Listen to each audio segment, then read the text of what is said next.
श्री गणेशाय नमः। उमा महेश्वराय नमः। मातु कुलदेवी नमः। माता पिता चरण कमलभ्यो नमः। प्रिय श्रोताओं, शिव पुराण रुद्र संहिता के सृष्टि खंड का 10वां अध्याय आप लोग सुनने जा रहे हैं। इस अध्याय का शीर्षक है श्री हरि को सृष्टि की रक्षा का भार एवं भोग मोक्ष दान का अधिकार दे भगवान शिव का अंतर ध्यान होना।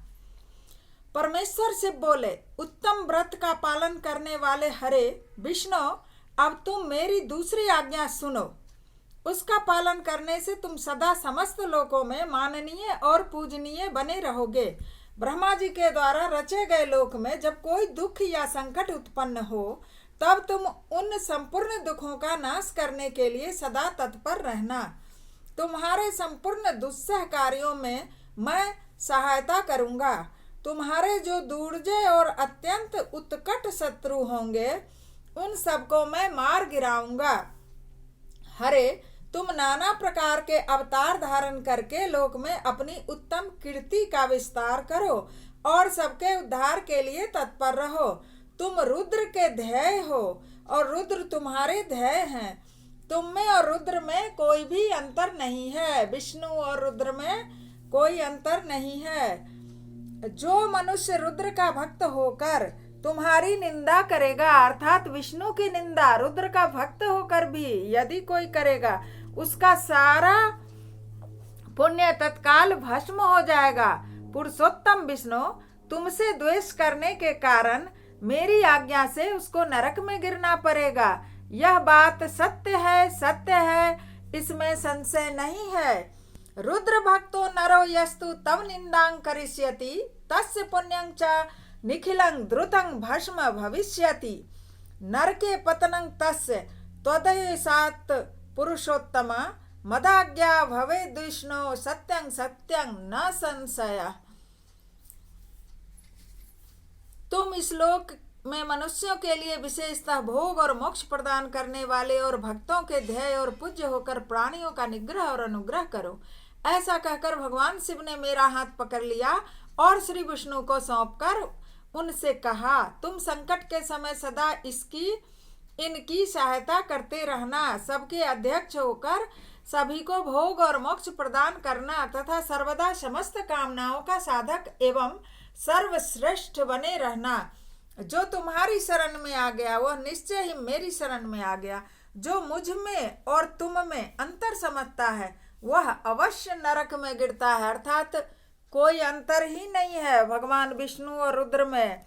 त्वां यः समाश्रितो नूनं मामेव स समाश्रितः अंतरं यस्य जानाति निरये पतति ध्रुवम्। कि ये सत्य है कि निश्चय ही मेरी शरण में आ गया। जो तुम्हारे शरण में आ गया वो मुझ में और तुम में अंतर समझता है वह अवश्य नरक में गिरता है, इसलिए अंतर नहीं समझना है। ब्रह्मा जी कहते हैं, देवर से भगवान शिव का यह वचन सुनकर मेरे साथ भगवान विष्णु ने सबको बस में करने वाले विश्वनाथ को प्रणाम करके मंद स्वर में कहा। श्री विष्णु बोल रहे हैं, करुणा सिंधो जगन्नाथ शंकर, मेरी यह बात सुनिए। मैं आपकी आज्ञा के अधीन रहकर सब कुछ करूंगा। स्वामिन, जो मेरा भक्त होकर आपकी निंदा करे उसे आप निश्चय ही नरकवास प्रदान करें। नाथ, जो आपका भक्त है वह मुझे अत्यंत प्रिय है, अर्थात शंकर का भक्त विष्णु को भी बहुत प्रिय है। जो ऐसा जानता है उसके लिए मोक्ष दुर्लभ नहीं है। मम भक्तश्च यः स्वामिस्तं निंदां करिष्यति तस्वे निरये वासं प्रयच्छ नियतं ध्रुवम्। अर्थात कह रहे हैं कि मेरा भक्त होकर भी अगर आपकी निंदा करे तो निश्चय ही नरकवास आप प्रदान कीजिए। त्वद भक्तो यो भवेत् स्वामिन्नमं प्रियतरो ही सः एवं वे यो विजानाति तस्य मुक्तिर्न दुर्लभा। जो ऐसा जानता है उसके लिए मोक्ष दुर्लभ नहीं है। श्री हरि का यह कथन सुनकर दुखहारी हर ने उनकी बात का अनुमोदन किया और नाना प्रकार के धर्मों का उपदेश देकर हम दोनों के हित की इच्छा से हमें अनेक प्रकार के वर दिए। इसके बाद भक्त वत्सल भगवान शंभु कृपा पूर्वक हमारी ओर देख करके हम दोनों के देखते देखते सहसा वहीं अंतर ध्यान हो गए।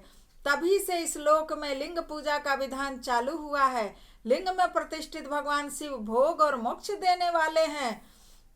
शिवलिंग की जो वेदी या अर्घा है वह महादेवी का स्वरूप है और लिंग साक्षात महेश्वर का लय का अधिष्ठान होने के कारण भगवान शिव को लिंग कहा गया है, क्योंकि उन्हीं में निखिल जगत का लय होता है। महामुने, जो शिवलिंग के समीप कोई कार्य करता है उसके पुण्य फल का वर्णन करने की शक्ति मुझ में नहीं है। जैसे कल हमने सुंदर कांड पाठ कराया अपने जन्मदिन के अवसर पर शिवलिंग के पास, क्योंकि मुझे ये मालूम था कि जो शिवलिंग के पास कोई कार्य करेगा तो उसका पुण्य फल वर्णन करने की विष्णु में भी शक्ति नहीं है, ब्रह्मा में भी नहीं है, किसी में नहीं है।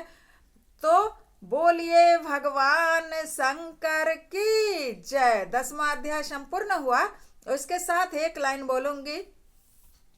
कर दिया माला माल भोले बाबा ने, कर दिया मुझे निहाल भोले बाबा ने।